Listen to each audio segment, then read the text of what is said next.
नमस्कार विद्यार्थी मित्रांनो, परिवर्तन बाय अर्चल या युट्यूब चॅनलवर आपल्या सगळ्यांचं स्वागत आहे.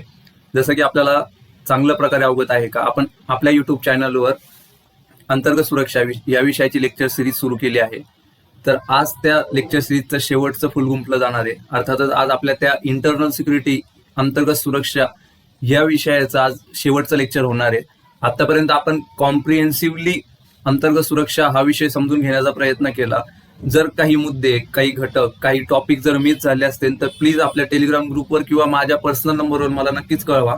जेणेकरून जर काही सुटून गेला असेल तर परत आपण त्या राहिलेल्या टॉपिकवर एखादं एक्स्ट्रा लेक्चर घेऊन तो विषय पूर्ण करण्याचा प्रयत्न करू. कारण आपल्याला परिवर्तन हे पूर्णतः आणायचंय, अतपासून इथपर्यंत, सुरुवातीपासून शेवटपर्यंत परिवर्तन आणायचंय. त्याच्यामुळे आपल्याला कोणताही विषय हा अर्ध्यात सोडून नाही द्यायचा आहे. घेतलाय, कमिटमेंट दिली आहे, तो वसा हातात उचललाय, तर त्याला पूर्णत्वाने कसं पूर्ण करू शकतो चांगल्याच्या चांगल्या प्रकारे, तो माझा नेहमी प्रयत्न असणार आहे. तर तसा कोणता टॉपिक जर राहिला असेल तर नक्कीच कळवा. मागच्या लेक्चरमध्ये आपण माध्यमे व सामाजिक माध्यम यांची अंतर्गत सुरक्षेतील, राष्ट्रीय सुरक्षेतील भूमिका काय, त्याच्यात त्यांचं नियमन करण्यावर निर्माण होणारी आव्हाने कोणती, तसेच त्याच्यावर काय काय उपाययोजना केल्या जाऊ शकतात ह्याच्याबद्दल आपण माहिती पाहिली. आजच्या लेक्चरमध्ये आपण प्रामुख्याने विविध सुरक्षा दले आणि त्यांची कार्य याच्याबद्दल माहिती पाहणार आहोत. आतापर्यंत ह्या टॉपिकवर युपीएससीने जास्त प्रश्न विचारलेले नाही आहेत मित्रांनो, आणि त्यामुळेच हा टॉपिक अत्यंत महत्वाचा बनून जातो. कारण बाकीचे जेवढे टॉपिक आहेत ना त्याच्यावर ऑलरेडी दोनदा तीनदा प्रश्न विचारून झालेले आहेत, पण ह्याच्यावर जास्त क्वेश्चन आलेले नाहीये. जर युपीएससीला त्यामुळे एखाद्या नवीन एरियावर क्वेश्चन विचारायचा असेल, नवीन क्षेत्रामध्ये प्रश्न विचारायचा असेल तर ह्या टॉपिकवर प्रश्न येण्याचे चान्सेस खूप जास्त हाय होऊन जातात. म्हणजे ह्या वर्षीच्या मुख्य परीक्षेमध्ये नाही तर पुढच्या वर्षीच्या मुख्य परीक्षेमध्ये नक्कीच तुम्हाला ह्या टॉपिकवर क्वेश्चन आलेला दिसणार आहे. त्यामुळं आपण ह्या टॉपिकचा इन डिटेल अभ्यास करणार आहोत. तर ह्या पूर्ण जो आपल्या लेक्चरचा फ्लो असणार आहे त्याच्यामध्ये आपण जी वेगवेगळी सुरक्षा दले त्यांच्याबद्दल माहिती घेणार आहोत, आणि ते माहिती घेण्याचे पण आपल्या पद्धती असणार आहे. आपण प्रत्येक सुरक्षा दलाबद्दल माहिती घेताना दोन गोष्टी प्रामुख्याने पाहणार आहोत. एक तर म्हणजे त्या सुरक्षा दलाची निर्मिती होण्याची पार्श्वभूमी काय होती, आणि दुसरं म्हणजे त्याची कार्य काय. बरोबर, युपीएससीवर तुम्हाला ह्याच्यावर डायरेक्ट क्वेश्चन काही एकदा आलेला पण आहे, आणि ह्याच्या पुढे पण जर क्वेश्चन आला तर ह्याच्यावर डायरेक्ट येऊ शकतो का या विशिष्ट सुरक्षा दलाची कार्य काय आहे. मग तुम्हाला सगळ्यांना प्रश्न पडला असेल का, क्वेश्चन जर हा कार्यावर येणार आहे तर अर्षद सर तुम्ही हे पार्श्वभूमी का आम्हाला शिकवत बसताय, तुमचं पण ताण वाढतोय ना आमचा पण वेळ वाया जातोय. तर मी विद्यार्थी मित्रांनो शॉर्टकट मारून तुम्हाला फक्त कार्य काय ते सांगू शकतो आणि त्याचे पॉइंट लिहून देऊ शकतो. पण याचा प्रॉब्लेम का होईल का, जर तुम्हाला त्या सुरक्षा दलाची जर पार्श्वभूमीच माहिती नसेल तर तुम्हाला त्या सुरक्षा दलाची कार्य समजून घेण्यास खूप अडचणी निर्माण होतील. आणि सरते शेवटी मग काय करावं लागेल, तुम्हाला त्या कार्यांचा रट्टा मारावा लागेल, जे की आपल्याला नाही करायचंय. कारण युपीएससी मध्ये एका लिमिट नंतर रट्टा कामा येत नाही. रट्टा मारायचा, ज्या डाटा फॅक्ट्स ज्या गोष्टी आहेत ना त्याचा रट्टा मारू शकतो आपण, पण ह्या ज्या अनालिटिकल गोष्टी आहेत ना त्या समजून घेणं आणि त्याची डीप अंडरस्टँडिंग असणं खूप महत्वाचं ठरतं. तर ही कार्य समजून घेण्यासाठी त्या सुरक्षा दलाची पार्श्वभूमी समजून घेणं खूप महत्वाचं आणि अगत्याचं ठरतं. त्यामुळे आपण प्रत्येक सुरक्षा दलाबद्दल हाच अप्रोच ठेवणार आहे, तर त्याच्या निर्मितीची पार्श्वभूमी आणि ते सुरक्षा दल कोणती कार्य बजावत आहेत ह्याच्यावर आपण प्रामुख्याने फोकस करणार आहोत. तर हे तुम्ही पाहिलं असेल सुरक्षा दलाचा आजचा आपला टॉपिक असणार आहे. मी स्टार्टिंगला तुम्हाला एक ब्रॉड ओव्हरव्ह्यू देऊन टाकलाय का कोणत्या सुरक्षा दलाबद्दल आपण माहिती घेणार आहोत. त्याच्यामध्ये प्रामुख्याने Assam rifles, border security force, central industrial security force, CRPF central reserve police force, ITBP Indo Tibetan police force, national security guard, NSG, सशस्त्र सेना बल यांचा समावेश असणार आहे.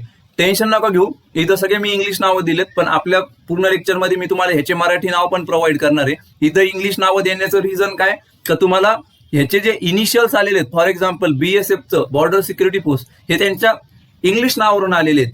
तर जर उद्या उठून जर क्वेश्चन मध्ये बॉर्डर सिक्युरिटी फोर्स पूर्णतः नसलं, फक्त बीएसएफ जरी आलं तरी तुमच्या लक्षात यायला पाहिजे की कोणत्या सुरक्षा दलाबद्दल बोललं जातंय. त्याच्यामुळे इथं मी इंग्लिश नाव आणि त्यांचे इनिशियल देऊन ठेवलेले आहेत, जेणेकरून तुम्हाला प्रश्न समजून घेण्यास जास्तीत जास्त मदत व्हायला हवी.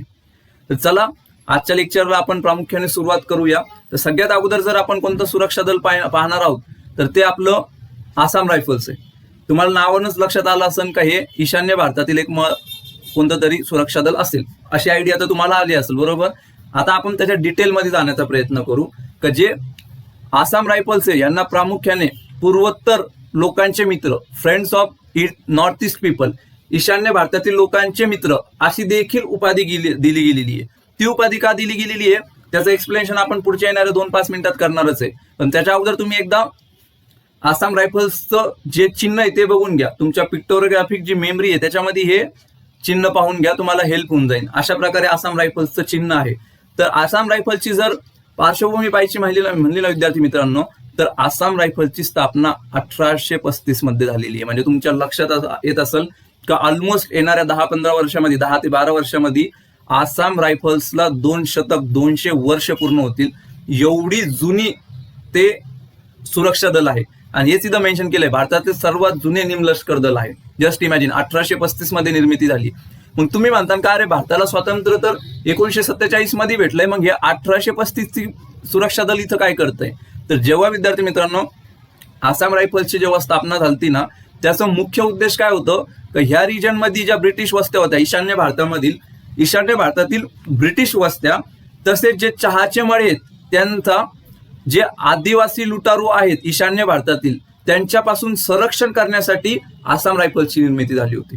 तुम्हाला लक्षात येत असेल का ब्रिटिशकालीन भारतामध्ये ह्या एरियामधल्या जे चहाचे मळे होते ज्याचा खूप मोठा व्यापारिक फायदा ब्रिटिशांना होत होता, त्या मळ्यांचं आदिवासी ज्या टोळ्या आहेत नाही तर आदिवासी जे दरोडेखोर आहेत त्यांच्यापासून संरक्षण करण्यासाठी आसाम रायफल्सची निर्मिती झाली. आणि हे प्रामुख्याने ईशान्य भारतात होते तेव्हा कार्यरत. पण 2002 पासून जेव्हा कारगिल युद्ध झालं त्याच्यानंतर एक मिनिस्ट्रियल कॉन्फरन्स म्हणून एक समिती नेमण्यात आली होती.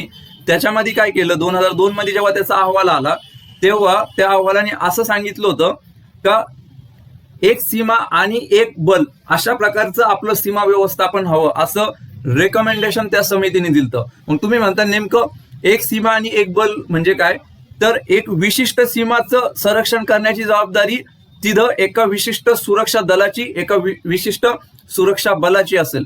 कारण सीमा एकच आहे आणि तिथं 2-3 वेगवेगळ्या प्रकारचे सुरक्षा बल जर कार्यरत असले तर त्यांच्यामध्ये काय होतं, समन्वयाचा अभाव निर्माण होतो.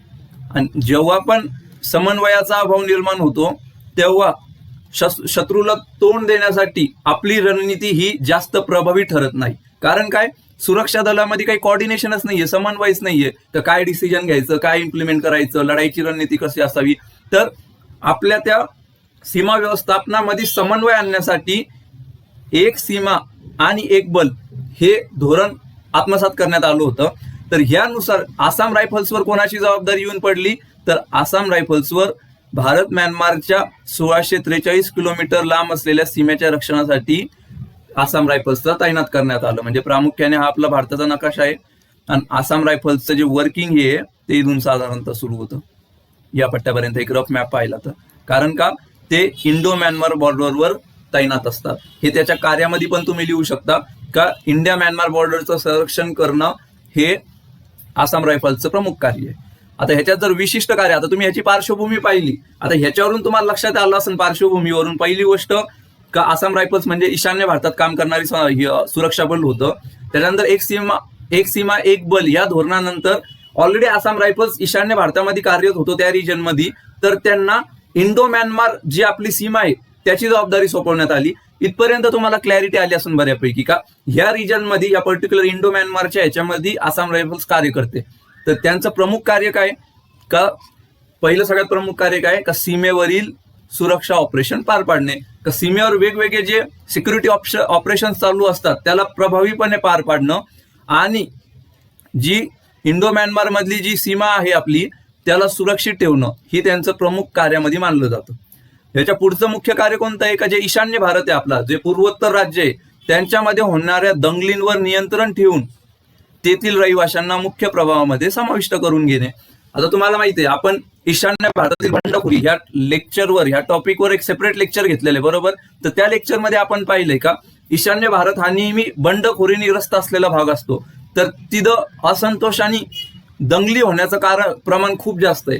तर त्या दंगलींवर नियंत्रण ठेवण्यासाठी तसेच तिथले जे रहिवासी आहेत ज्यांच्यामध्ये सामाजिक वंचिततेची भावना आहे, ज्यांना असं वाटतं का जो मुख्य भारत आहे त्याच्यापासून आपल्याला दुय्यम नागरिकाची वागणूक दिली जाते, अशा रहिवाशांना मुख्य प्रवाहामध्ये घेऊन येणं आणि त्यांचं डिरॅडिकलायझेशन करणं हे काम प्रामुख्याने तिथले आसाम रायफल्स आपल्याला करताना दिसतात, जेणेकरून बंडखोरीला पूर्णविराम लागू शकेल दीर्घ कालावधीमध्ये. अशा प्रकारे आसाम रायफल्स तिथं कार्य करतात. तसेच त्याच्या पुढचं काय, युद्धाच्या काळात सैन्याच्या सहाय्यक दलाच्या रूपात काम करणे. तर जेव्हा कधी युद्ध घडून येईल तर जे आपलं मुख्य भूसैन्य असेल, नाही तर जे कोणतं सैन्य त्या इंडो म्यानमारच्या याच्यावर लढत असेल त्यांना सहाय्यक दल म्हणून आसाम रायफल्स कार्य करतो. याच्या पुढचं महत्वाचं कार्य काय, जे आपण ऑलरेडी पाहिले, बंडखोरीचा प्रतिकार करणे आणि प्रदेशातील लोकांना आश्वस्त करणे का तुम्ही, हा पण एक भारताचा भाग आहे, तुम्ही पण भारताचे नागरिक आहात आणि आपण सगळ्यांच्या सोबत एकत्रित विकासासाठी कार्य करू शकतो असा विश्वास लोकांमध्ये जागवणं हे काम आसाम रायफल्स प्रामुख्याने करतं.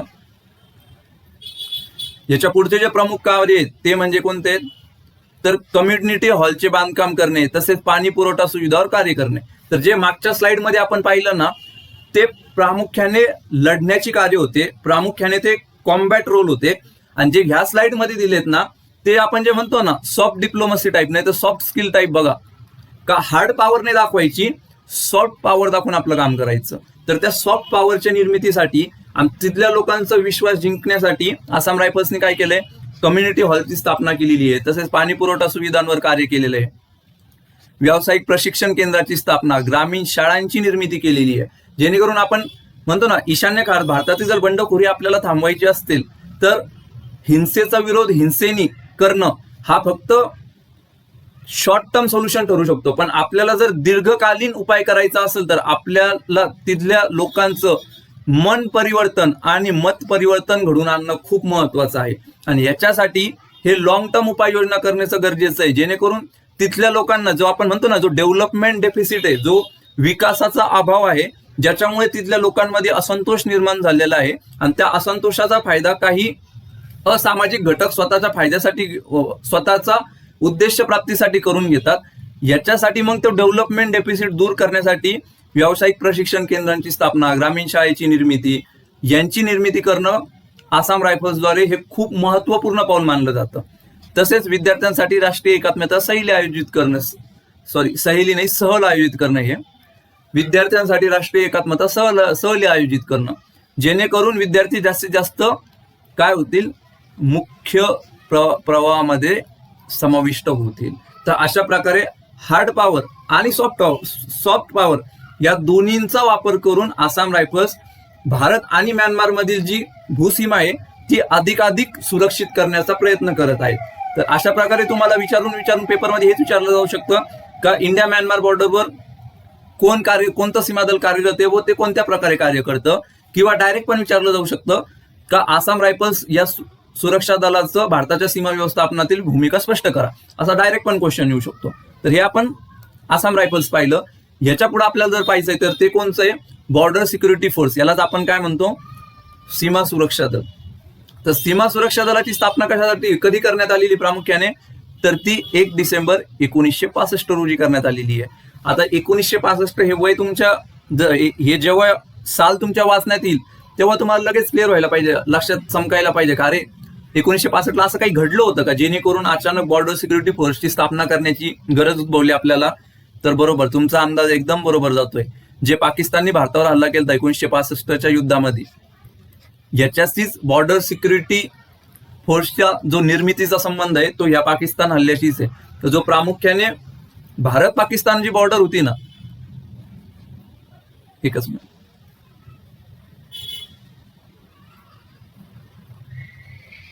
भारत पाकिस्तान जी बॉर्डर होती ना, ती प्रामुख्याने काय होतं का जे राज्य सशस्त्र पोलीस दल आहेत, जे पोलीस होती सशस्त्र पोलीस दल तिथलं 1965 पर्यंत, स्वातंत्र्यापासून तर 1965 पर्यंत काय व्हायचं का हे पोलीस दल या सीमेचं रक्षणासाठी असायचे. पण जसं पाकिस्तानने या सीमेवर हल्ला केला तेव्हा लगेच लक्षात येऊन गेलं का पोलीस दल हे याच्यासाठी कार्यासाठी खूप अक्षम आहे, ते भारत पाकिस्तान या सीमाची सक्षम दृष्ट्या संरक्षण करू शकत नाही. तर ह्याच्यासाठी मग एका विशेष अशा सुरक्षा दलाची गरज भासायला लागली आणि ह्याच्यामधूनच निर्मिती झाली ती कोणत्या, सीमा सुरक्षा दलाची. आता तुम्हाला इथपर्यंत पण हे पण लक्षात आलं असेल का, याला अशी पार्श्वभूमी आहे उदयाची, तर हे कुठं नेमकं कार्य करत असेल, तर हे भारत पाकिस्तान बॉर्डरवर कार्य करतं, बरोबर. हे तुमच्या लक्षात आलं. तर ही आपण त्याच्या उदयाची पार्श्वभूमी पाहिली, निर्मितीची पार्श्वभूमी पाहिली. आता याच्या पुढे अजून एक सांगायचं म्हणलं तर बीएसएफचं जे ध्येय आहे, कोणतेही कार्य कधीही कुठेही, म्हणजे कोणतंही कार्य कसं पण असू द्या, काही पण असू द्या, बीएसएफ करायला नेहमी तयार आहे, कधीही आणि कुठेही. याच्यातून तुम्हाला एक गोष्ट जाणवत असेल विद्यार्थी मित्रांनो, समर्पणाची भावना. तर आपल्या देशाला सुरक्षित ठेवण्यासाठी समर्पणाची भावना कशा प्रकारे असू शकते ना, तर तुम्हाला ह्या त्या मोटोवरून लक्षात येईल का कोणतेही कार्य कधीही कुठेही, हे लक्षात असू द्या त्यांच्या ध्येयावरून. आणि त्यांचा मोटो कोणता आहे, जीवनपर्यंत कर्तव्य. आता बीएसएफचे मग सीमा सुरक्षा दलाचे कार्य कोणते आहेत, तर कार्य प्रामुख्याने त्यांचं सगळ्यात पहिलं कार्य कोणतं आहे, भारत पाकिस्तान आणि भारत बांगलादेश या आंतरराष्ट्रीय सीमांवर पाळत ठेवणे. आता तुम्हाला सगळ्यांना प्रश्न पडला असेल का, असं सर तुम्ही आता तर सांगितलं का 1965 मध्ये सीमा सुरक्षा दलाची निर्मिती झाली आणि भारत पाकिस्तान सीमेवर पाकिस्तानने जेव्हा हल्ला केला तेव्हा शासनाने भारत पाकिस्तान सीमेवर सुरक्षेसाठी बीएसएफची स्थापना केली. मग हे तर आमच्या लक्षात येत आहे का, हे भारत पाकिस्तानवर पाळत ठेवण्याचं काम करतात, पण भारत बांगलादेशकडून आलं अचानक मध्येच. तर विद्यार्थी मित्रांनो, कधी पण लक्षात ठेवा, एखादी हिस्टॉरिक गोष्ट पाहत आहे ना, तर त्याला हिस्टॉरिक कंटेक्स्ट मध्येच पाहायचं का त्यावेळेस काय परिस्थिती होती, बरोबर. तर 1965च्या काळात तुम्हाला जर माहिती असेल तर हा पश्चिम पाकिस्तान होता आणि हा पूर्व पाकिस्तान होता. जेव्हा मग बीएसएफची स्थापना झाली तेव्हा मुळात बांगलादेश अस्तित्वातच नव्हता. बांगलादेश अस्तित्वात कधी आला, 1971-72च्या त्या कालखंडामध्ये. तर मग जेव्हा बीएसएफ संबंधित जेव्हा कायदा पारित झाला तेव्हा भारत पाकिस्तानच्या सुरक्षेची त्यांना जबाबदारी देण्यात आली. मग ती पश्चिम पाकिस्तान सोबत आणि पूर्व पाकिस्तान सोबत, आणि पुढेच याचं नाव बदलून मग काय झालं, भारत बांगलादेश होऊन गेलं. तर अशा प्रकारे बीएसएफ भारत पाकिस्तान आणि भारत बांगलादेश या दोन्ही सीमांवर पाळत ठेवण्याचं काम करते. इथपर्यंत तुम्हाला क्लिअर झालं असेल त्यांचं पहिलं कार्य. दुसरं कार्य काय, युद्धाच्या काळामध्ये सीमा सुरक्षा दल भारतीय भूदलाचे प्रमुख सहाय्यक दल म्हणून कार्य करते. आता याच्या पुढे तुम्हाला सांगतोय, हा पॉईंट जवळजवळ सगळ्या याच्यामध्ये कॉमनच येणार आहे, कारण प्रत्येक जे सुरक्षा दल आहे ते युद्धामध्ये जे आपले प्रमुख लढवय्ये दल आहेत त्यांना सहाय्यक दल म्हणून कार्य करतात. तर हेच कार्य बीएसएफ पण पार पाडते. तसंच सीमेवर होणारी तस्करी रोखणे आणि सीमेवर होणारी घुसखोरी रोखणे. आता जेव्हा आपण एकदम लेक्चर सिरीजची आपण सुरुवात केली त्याच्यामध्ये आपण सीमा व्यवस्थापनातील आव्हाने हा टॉपिक पाहिला, आणि त्याच्यामध्ये आपण भारत पाकिस्तान आणि भारत बांगलादेश मधलं जे सगळ्यात प्रमुख आव्हान पाहिलंय सीमा व्यवस्थापन मधलं, ते कोणतं, एक तर सगळ्यात पहिलं सछिद्र सीमा, बरोबर. आणि त्या सछिद्र सीमांमुळेच कोणती आव्हाने परत उद्भवलेली आहेत, तर त्याच्या सछिद्र सीमांमुळे काय होते, मोठ्या प्रमाणावर शस्त्रास्त्र, अंमली पदार्थ यांची तस्करी होते. जर भारत बांगलादेशचं म्हणलं तर जामदानी, साड्या वगैरे यांची पण तस्करी मोठ्या प्रमाणावर होते. तसंच काय होतं, जे अवैध नागरिक आहे, जे इलिगल मायग्रंट्स आहे, जे आपण म्हणतो ना, ते सीमेवर घुसखोरी करण्याचा प्रयत्न करतात आणि भारतामध्ये शिरायचा प्रयत्न करतात. तर त्यांना रोखण्याचं काम पण बीएसएफ आपल्याला करताना प्रामुख्याने दिसते, बरोबर. सीमा सुरक्षा दल आपल्याला प्रामुख्याने हे कार्य करताना दिसतं. याच्या पुढे जर अजून पाहायचं म्हणलं का, सीमा सुरक्षा दलाने कोणती कार्य केलेली आहे, तर सीमा सुरक्षा दलाने अतिरेकी आणि डाव्या विचारसरणीच्या विरोधात धैर्याने लढा दिलेले आहेत. जे म्हणतो ना, भारताच्या अंतर्गत सुरक्षेला जर अंतर्गत सगळ्यात मोठा धोका कोणता असेल तर तो अतिरेकी विचारसरणीचा प्रसार किंवा डाव्या विचारसरणीचा प्रसार होईल. तर त्याला लढा देण्याचं पण महत्वाचं कार्य हे बीएसएफने केलेलं आपल्याला दिसतं. त्याचबरोबर पुढचं प्रमुख कार्य काय आहे बीएसएफचं, ते म्हणजे आंतरराष्ट्रीय सहकार्य. तर कोणत्या बाबतीत आंतरराष्ट्रीय सहकार्य, तर बीएसएफची एक गठीत पोलीस तुकडी कांगोच्या लोकशाही प्रजासत्ताक मधील संयुक्त राष्ट्र मिशन सोबत शांती सैनिक म्हणून तैनात करण्यात आलेली आहे. तुम्हाला माहिती आहे का, संयुक्त राष्ट्र संघाची जे म्हणतात ना शांती सेना, का जी वेगवेगळ्या देशांमध्ये जिथं नागरी युद्ध चालू आहे, जिथं इन्स्टॅबिलिटी आहे, जिथं अस्थिरता आहे, तिथं ही शांती सेना कार्य करत असते. आणि बीएसएफची एक तुकडी आपण या शांती सेनेच्या द्वारे कांगोच्या लोकशाही प्रजासत्ताकमध्ये पाठवलेली आहे. तर अशा प्रकारे बीएसएफ आंतरराष्ट्रीय स्तरावर पण स्वतःचा शिक्का उमटवण्यासाठी किंवा आंतरराष्ट्रीय स्तरावर सहकार्य वाढवण्यासाठी भारताला मदत करत आहे. याच्या पुढचा प्रमुख मुद्दा कोणता आहे बीएसएफचा, आपत्तीच्या काळात सीमा सुरक्षा दल देशाच्या अंतर्गत भागात शांती स्थापन करण्यासाठी मदत करते. तर जेव्हा पण तुम्ही पाहिलं असेल का, जेव्हा वेगवेगळ्या प्रदेशांमध्ये पूरस्थिती होती, नैसर्गिक आपत्ती येते किंवा वेगवेगळ्या दंगली उसळल्या जातात, तेव्हा वेगवेगळ्या सुरक्षा दलाला आमंत्रित केलं जातं का तुम्ही जास्त प्रभावीपणे, जास्त इफिशियंट पद्धतीने या समस्यांचा, या आपत्तींचा प्रतिकार करावा. याच्यासाठी BSF पण खूप जास्त महत्वाची भूमिका बजावत आहेत. तर अशा प्रकारे BSF वेगवेगळ्या भूमिका आपल्याला कार्य करताना आणि वेगवेगळ्या भूमिका बजावताना दिसून येते. याच्या पुढची प्रमुख जी सीमा सुरक्षा दल पाहायचं म्हणलं तर हे कोणचं आहे, तर ते म्हणजे केंद्रीय राखीव पोलीस दल, ज्याचा लोगो तुम्ही इथं साईडला पाहू शकता. CRPF म्हणून याचं हे. तर CRPF ची स्थापना कधी झालेली आहे? 27 जुलै 1939 रोजी. आणि ते कशासाठी झालेली आहे, तो अगेन परत ब्रिटिशकालीन कालखंड होता. तर ह्याच्यामध्ये ग्राउंड रिप्रेझेंटेटिव्हचे पोलीस म्हणून त्यांचं अस्तित्व निर्माण झालं. मग याच्या पुढे जाऊन जेव्हा भारताला स्वातंत्र्य मिळालं तेव्हा स्पेशल CRPF कायदा, जर मराठीमध्येच लिहायचं म्हणला तर केंद्रीय राखीव पोलीस दल कायदा पारित करण्यात आला आणि अशा प्रकारे मग CRPFचं संघटन करण्यात आलं. तर याची कार्य प्रामुख्याने कोणती आहेत CRPFची, तर ती पुढील प्रमाणे आपण पाहू शकतो का CRPFचे मुख्य दायित्व राज्यांमध्ये आणि केंद्रशासित प्रदेशांमध्ये कायदा आणि सुव्यवस्था स्थापित करण्यासाठी पोलिसांची मदत करणे. जसं की तुम्हाला माहिती आहे का पोलीस हा एक राज्य सूचीमधला घटक आहे, बरोबर. पण कधी कधी अशी पण राज्यामध्ये स्थिती निर्माण होऊ शकते का ती स्थिती सांभाळणं हा राज्यामधल्या पोलिसांच्या हाताबाहेर गेलेली असू शकते. तर अशा वेळेस मग CRPFला पाचारण केलं जातं, जेणेकरून त्या प्रदेशामध्ये किंवा त्या राज्यामध्ये कायदा आणि सुव्यवस्था ही पुनर्प्रस्थापित करता यावी आणि ती जलद गतीने पुनर्प्रस्थापित व्हावी. याच्यासाठी CRPF प्रामुख्याने कार्य करते. तसेच जसं आपण अगोदर पाहिले, बाकी सुरक्षा दलांसारखंच इथेही नैसर्गिक आपत्ती किंवा विशेष परिस्थितीमध्ये शांती कार्य करण्यासाठी CRPFचा वापर केला जातो. ते त्यांचं कार्य आहे. त्याच्या पुढचं कार्य कोणतं? अंतर्गत सुरक्षा प्रभावीपणे व कार्यक्षमतेने राखण्यासाठी मदत करणे. तर ज्या अंतर्गत सुरक्षाच्या वेगवेगळ्या एजन्सीज आहेत, नाही तर वेगवेगळ्या अंतर्गत सुरक्षा राखण्यासाठी किंवा निर्माण करण्यासाठी ज्यांची जबाबदारी त्या एजन्सीजवर देण्यात आलेली आहे, त्यांना मदत करण्याचं कामही कोण करतं? CRPF करतं. त्याच्या पुढचं महत्वाचं काम काय? तर डाव्या विचारसरणीच्या अतिरेक्याला सामोरं जाणे. तर जी डावी विचारसरणी आहे, जे आपण म्हणलेलं लेफ्ट विंग एक्स्ट्रीमिझम प्रामुख्याने आपण पाहू शकतो, बरोबर. तर हा तो प्रामुख्याने रेड कॉरिडॉरचा एरिया आहे, बरोबर. सॉरी, हे जरा खराब झालंय, समजून घ्या तेवढं. तर हा आपला प्रामुख्याने कोणता? रेड कॉरिडॉरचा एरिया होय, जो नक्षलग्रस्तांनी ग्रासलेला आहे. तर त्याचा प्रतिकार करण्यासाठी किंवा त्याचा सामना करण्यासाठी पण CRPFने स्वतःचं योगदान दिलेलं आहे. तर तुम्ही म्हणता कोणत्या प्रकारे त्यांनी योगदान दिलेलं आहे, तर त्यांनी एक विशेष तुकडी आहे कोब्रा म्हणून, कमांडो बटालियन फॉर रिझॉल्यूट ॲक्शन. तर डाव्या विचारसरणीचा प्रतिकार करण्यासाठी आणि त्याच्यावर प्रतिबंध लावण्यासाठी CRPFच्या थ्रू कोब्रा तुकडी कार्यरत असते. तर हे एक्झाम्पल लक्षात ठेवा. तुम्हाला आन्सरमध्ये डायरेक्ट हे नाव पण लिहावं लागू शकतं, कोब्रा म्हणून, आणि खूप छान इम्प्रेशन पाडन तुम्हाला जर CRPFवर क्वेश्चन विचारला आणि तुम्ही कोब्रा नाव लिहिलं तर हे विशेषतः तुम्ही मेन्शन करायचं. आणि तसंच जे सगळ्यात पुढचं कॉमन हे काय, शासनाच्या धोरणानुसार संयुक्त राष्ट्र शांतता अभियानामध्ये भाग घेणे. आता मित्रांनो, तुम्हाला इथपर्यंत पाहताना लक्षात आलं असेल का आपण आतापर्यंत 3-4 वेगवेगळे सीमा सुरक्षा दल पाहिले, बरोबर.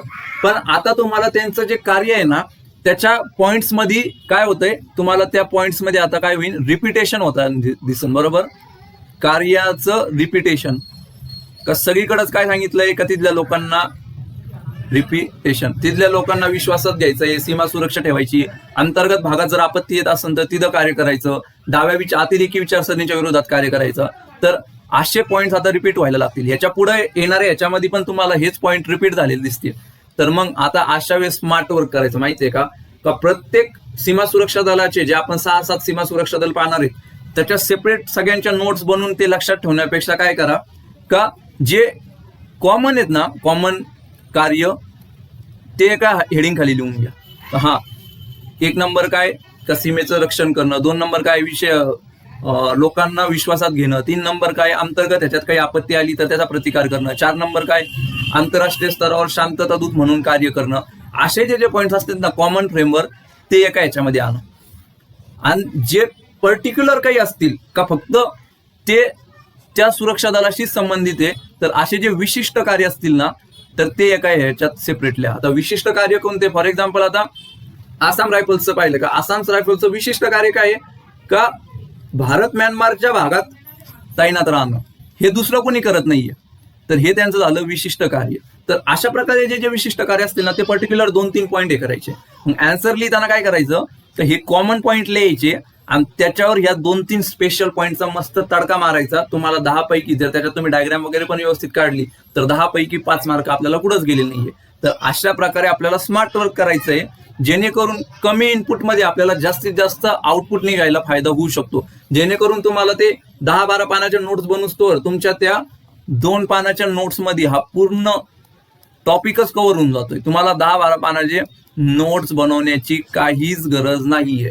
तर अशा प्रकारे तुम्ही स्मार्ट वर्क करायचं. आता ह्याच्या पुढे पण तुम्हाला दिसून येईल का पॉईंट रिपीट होणार आहे ह्याच्या पुढे बऱ्यापैकी. तर आता इथं बघा, इंडो टिबेटन बॉर्डर पोलीसची स्थापना. तर आता तुम्ही म्हणता का इंडो टिबेटन बॉर्डर पोलीस म्हणजे नेमकं काय, तर याला आपण जर शॉर्ट फॉर्म मध्ये पाहायचं म्हणलं ना, तर याला आपण ITBP म्हणतोय, इंडो टिबेटन बॉर्डर पोलीस.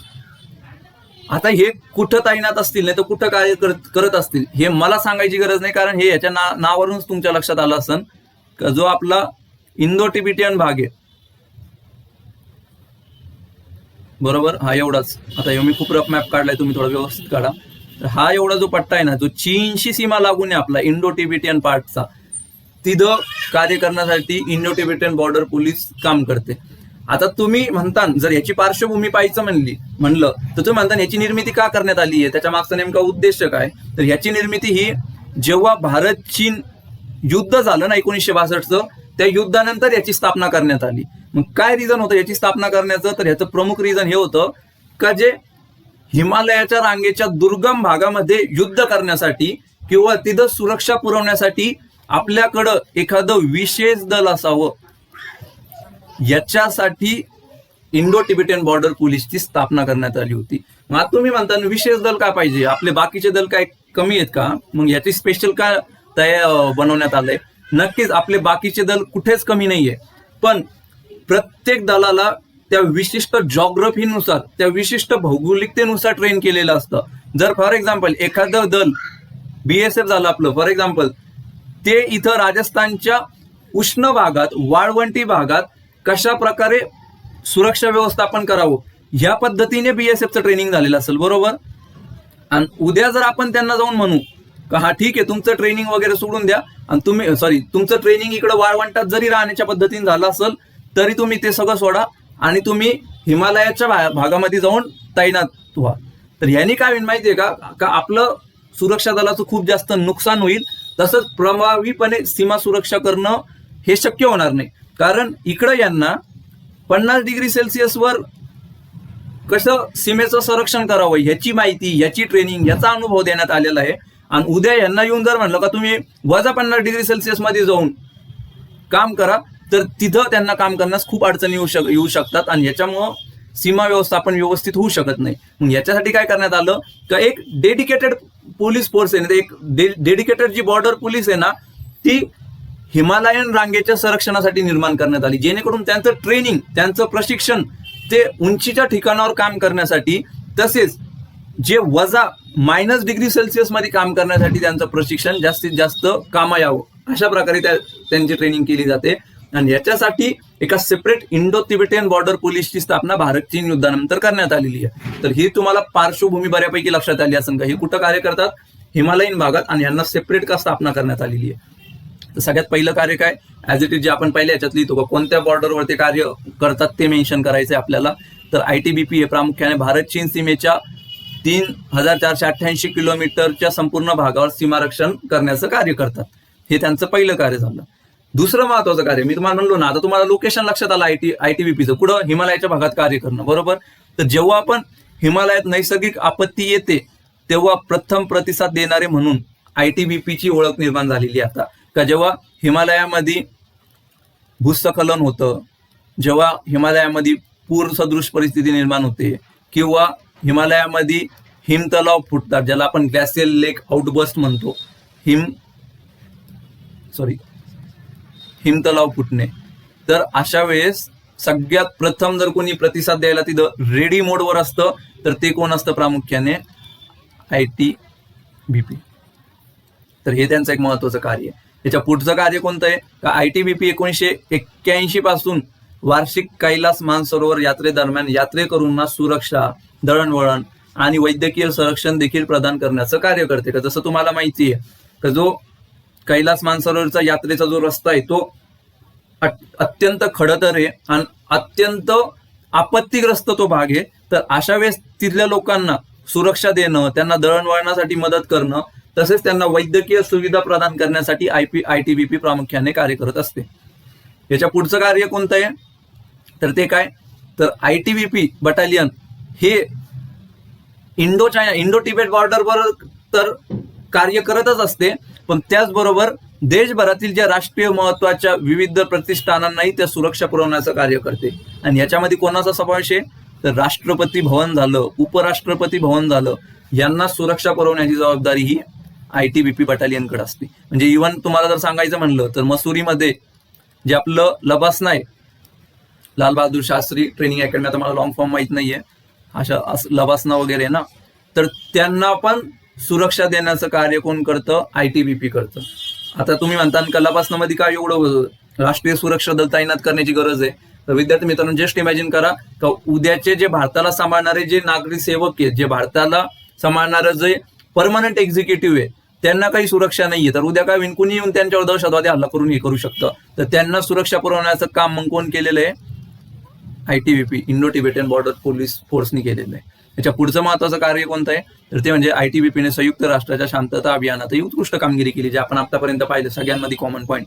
तर त्यांनी अंगोला, नामिबिया, कंबोडिया येथे शांतता प्रस्थापित करण्यासाठी ITBPचे जवान तैनात झाले आहेत. याच्या पुढचं काय, हे एक सगळीकडे कॉमन तुम्हाला दिसन सगळ्या सुरक्षा दलामध्ये, सीमा उल्लंघन शोधणे आणि त्याला प्रतिबंध करणे. जे आपण म्हणतात ना, जे लोक आपल्याकडं सीमेचं उल्लंघन करून घुसखोरी करण्याचा प्रयत्न करतात त्यांच्यावर लक्ष ठेवणं आणि सीमापार होणारी घुसखोरी याच्यावर प्रतिबंध करणं हे ITBPचं कार्य आहे. आणि तस्करीवर व तपासणीवर पण प्रतिबंध करणं हे कार्य पण ITBP आपल्याला करताना दिसते. तर अशा प्रकारे आपण ITBPची पार्श्वभूमी आणि त्याचे कार्य पाहून घेण्याचं हे केलं. आणि मला असं वाटतं देर इज गुड चान्स का जर क्वेश्चन आला तर ITBPवर येऊ शकतो, कारण एक क्वेश्चन ऑलरेडी आलेला आहे, तो इंडिया पाकिस्तान, इंडिया बांगलादेश आणि इंडिया म्यानमार यांच्या सिक्युरिटी फोर्सेसवर, यांच्या सुरक्षा दलावर येऊन गेलेला आहे. Then there is good chance का आता भारत आणि चीनच्या सुरक्षा दलावर प्रश्न येऊ शकतो, कारण ते नेहमीच काही ना काही करंट चालू घडामोडीमध्ये चालू असतं. तर ITBPवर एखादा क्वेश्चन आपल्याला दिसू शकतो. याच्या पुढचं जर प्रमुख कोणतं सुरक्षा दल पाहायचं म्हणलं तर ते कोणतं आहे? सशस्त्र सीमा बल, SSB. डायरेक्ट हिंदी नावावरूनच याचं शॉर्ट फॉर्म केल्याने तर हे गेलेलं आहे सशस्त्र सीमा बल. याची निर्मिती कधी झालेली पाहायला मिळेल तर तुम्हाला ह्याची निर्मिती पण 1963 झालेली पाहायला मिळेल.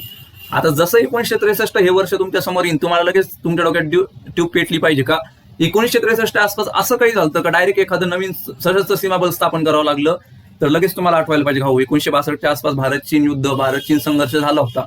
तर तुम्ही एकदम बरोबर पकडलंय. तर जो भारत चीन संघर्ष झाला होता त्याच्या पार्श्वभूमीवर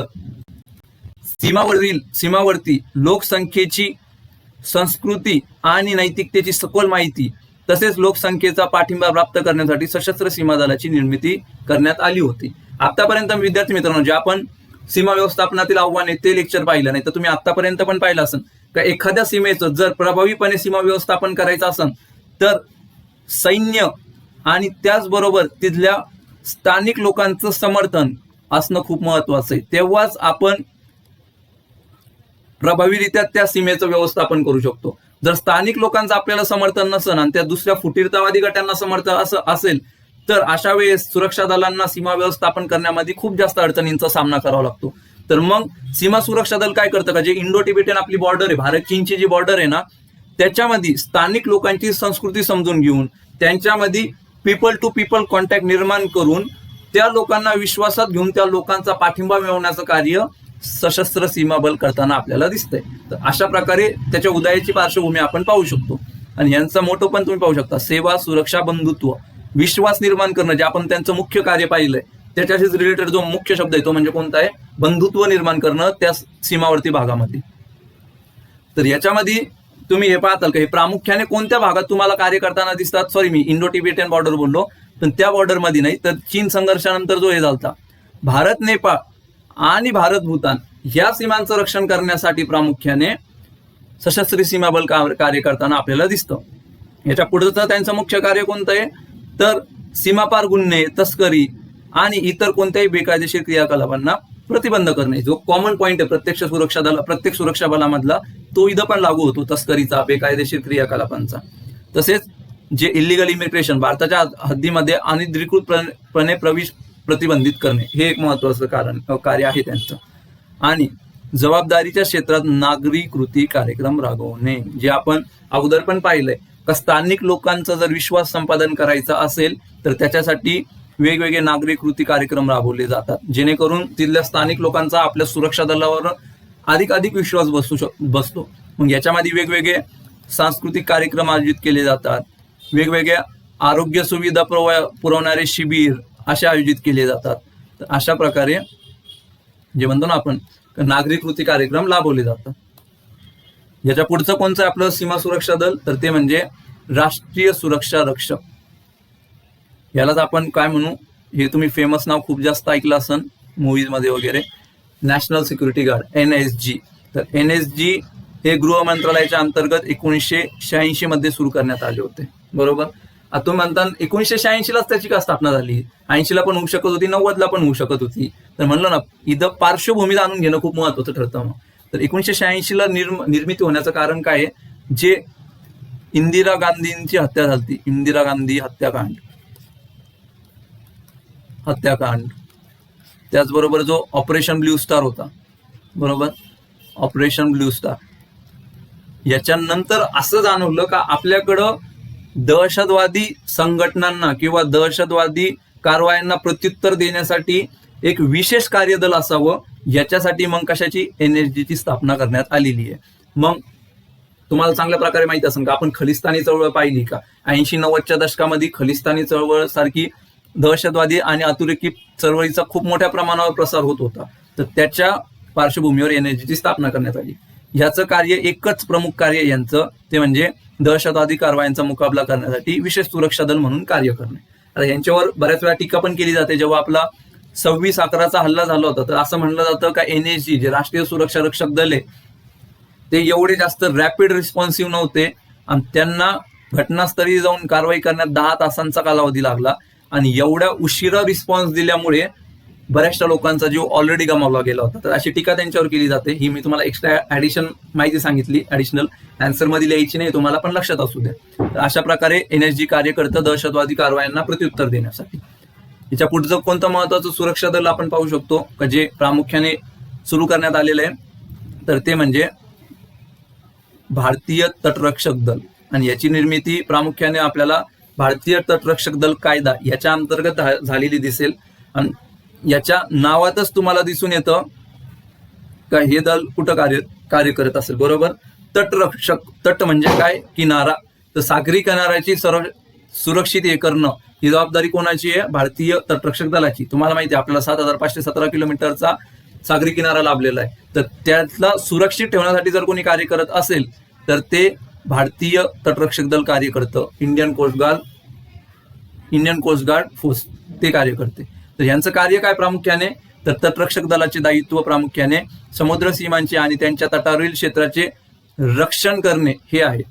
सॉरी मित्रांनो, आता लाईट गेलेली, मी व्हिडिओ मध्येच थांबू शकत नाही. थोडा वेळ कॉपरेट करा, लेक्चर ऑलमोस्ट संपत आलेलं आहे. मी नाही दिसत आहे, ठीक आहे, मी नाही दिसलो, तुम्हाला स्क्रीन दिसतीये, तसं पण माझ्या तोंडात काही पाहण्यासारखं नाहीये. त्याच्यामुळे तुम्ही जास्तीत जास्त स्क्रीनवर बघून ज्ञान घेण्याचा प्रयत्न करा.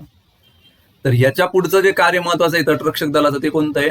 तर तटरक्षक दल समुद्री सीमांवर स्थित मत्स्य क्षेत्राची सुरक्षा करतात. जे फिशिंग एरिया आहे, जे आपल्यासाठी खूप महत्वाचे आहेत, कारण एक सबस्टॅन्शियल अमाऊंट ऑफ आपल्या नॅशनल इकॉनॉमीचा, GDPचा मत्स्य क्षेत्रापासून येतो. तसेच लाखो लोक मासेमारीसाठी त्या मत्स्य क्षेत्रांवर अवलंबून असतात. तर त्यांची सुरक्षा करणे याची जबाबदारी कोणाची आहे? भारतीय तटरक्षक दलाची आहे. तसेच याचबरोबर सीमा शुल्क आणि इतर प्राधिकारांना तस्कर विरोधी कारवायांमध्ये मदत करणे. मी तुम्हाला म्हणलेलो आहे का समुद्राच्या भागातून स्मगलिंग करणं, मग ती अंमली पदार्थांची असू द्या, शस्त्रास्त्रांची असू द्या, हे खूप जास्त सोपं होऊन जातं. मग याच्यामुळे काय होतं, आपल्या अंतर्गत सुरक्षेला धोका निर्माण होतो. मग अशा वेळेस तटरक्षक दल काय करतं, वेगवेगळ्या प्राधिकरणांसोबत मिळून या तस्करी विरोधात कारवाई करण्याचा प्रयत्न करतं. याच्या पुढचं महत्वाचं काय कार्य आहे, तर भारताच्या सागरी क्षेत्रामध्ये जे सागरी पर्यावरण आहे त्याची संरक्षणाची जबाबदारी कोणाची आहे, तर ती भारतीय तटरक्षक दलाची आहे. आता तुम्ही म्हणता नेमकं सागरी पर्यावरणाचे रक्षण तटरक्षक दल कसं काय करणार, तर तुम्ही बऱ्याच वेळा मित्रांनो ऑइल स्पिल बद्दल किंवा तेल गळती याच्याबद्दल ऐकलं असेल. जेव्हा पण एका समुद्राच्या याच्यात तेल गळती होती तेव्हा सागरी पर्यावरणावर विध्वंसक परिणाम होतो, तिथल्या त्या इकोसिस्टमवर जे आपण म्हणतो.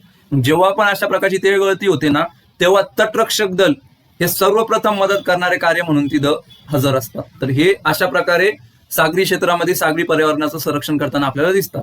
तसेच अजून यांचं पुढचं कार्य काय, तर समुद्रातील संकटात सापडलेल्या मच्छीमारांना मदत करणे. आता तुम्हाला माहिती आहे का, मच्छीमार हे समुद्रामध्ये बऱ्याच वेळा हरवून जातात. तर अशा हरवलेल्या मच्छीमारांना परत घेऊन येणे, त्यांना मदत पुरवणे याचं काम कोण करतं, तटरक्षक दल करतं. तसेच पुढचं कार्य काय, तर चक्रीवादळा दरम्यान बचाव कार्य करणे, जे आपण म्हणलो ना, वेगवेगळे सुरक्षा दल आपत्ती व्यवस्थापनामध्ये मदत करतात. तर तटरक्षक दल हे चक्रीवादळाच्या व्यवस्थापनामध्ये आपल्याला मदत करताना दिसतंय. तर अशा प्रकारे आपण आतापर्यंत वेगवेगळी सुरक्षा दल पाहिली, तसेच त्यांची पार्श्वभूमी पाहिली, ज्याच्यावरून तुम्हाला आता त्यांची कार्य कशा प्रकारे चालतात हे अजून डिटेलमध्ये लक्षात आलं असेल. आणि कार्यामध्ये पण आपण 2 प्रकारचे मुद्दे पाहिले. पहिला प्रकारचा मुद्दा कोणता होता, कॉमन पॉईंट, का सगळ्या सुरक्षा दलामध्ये तेच पॉईंट रिपीट होणार आहे, त्याची आपण एक लिस्ट बनवायला पाहिजे, जे की तुम्ही घरी जाऊन बनवता नक्कीच. आणि एखाद्या विशिष्ट दलाच्या रिलेटेड जे आपण पॉईंट आहेत, हे विशेष पॉईंट इथंच आढळतात. फॉर एक्झाम्पल, सागरी सीमांचं रक्षण करणं हे तटरक्षक दलाचं काम आहे, हे आयटीबीपी मध्ये तुम्हाला आढळणार नाहीये.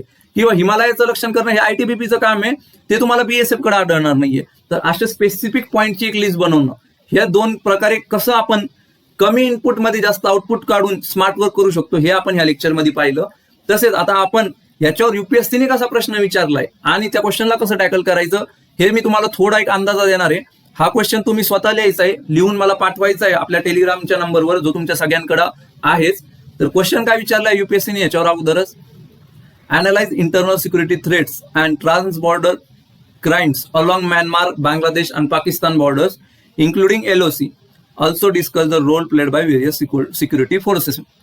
आता ह्याच्यावरून एक गोष्ट लक्षात येईल विद्यार्थी मित्रांनो, तर तुम्ही म्हणता ना, फक्त आम्हाला आता तू सिक्युरिटी फोर्सेसचा टॉपिक शिकवला, पण हा क्वेश्चन फक्त सिक्युरिटी फोर्सेसवर नाहीये, तर तो इंटरनल सिक्युरिटी थ्रेट, जे आपण सीमा व्यवस्थापनातील आव्हाने पाहिलं होतं, म्यानमार सोबत, बांगलादेश सोबत, पाकिस्तान सोबत, त्याच्याबद्दल पण आपल्याला याच्यामध्ये विचारलेलं आहे. मग याच्यावरून तुम्हाला एक गोष्ट लक्षात येईल मित्रांनो, युपीएससी नेहमी एका टॉपिकवरच एक क्वेश्चन विचारीन असं कधी होणार नाही. तर बऱ्याच वेळा त्या 2-3 टॉपिकला एकत्रित करून युपीएससी क्वेश्चन विचारू शकते. यालाच मी माझ्या भाषेत याला म्हणतो क्रॉस फर्टिलायझेशन करणं, 2-3 गोष्टी एकत्रित करून एकाची काहीतरी निर्मिती करणं.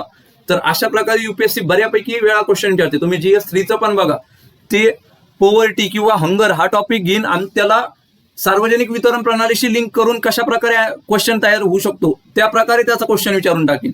तर तुम्ही प्रत्येक गोष्टीसाठी रेडी पाहिजे, आणि त्या प्रत्येक गोष्टीसाठी रेडी असण्यासाठी तुमचा तेवढा होलिस्टिकली अभ्यास व्हायला पाहिजे. तर त्याच्यामुळे तुम्ही प्रत्येक टॉपिकवर डिटेल आणि होलिस्टिक अभ्यास करा. इंटरनल सिक्युरिटीमध्ये तरी तुम्हाला पुढं अडचण येणार नाही. याच्यानंतर ह्याची शाश्वती मी देतो आता, कारण मी बहुतांश गोष्टी डिटेलमध्ये कव्हर केलेल्या आहेत.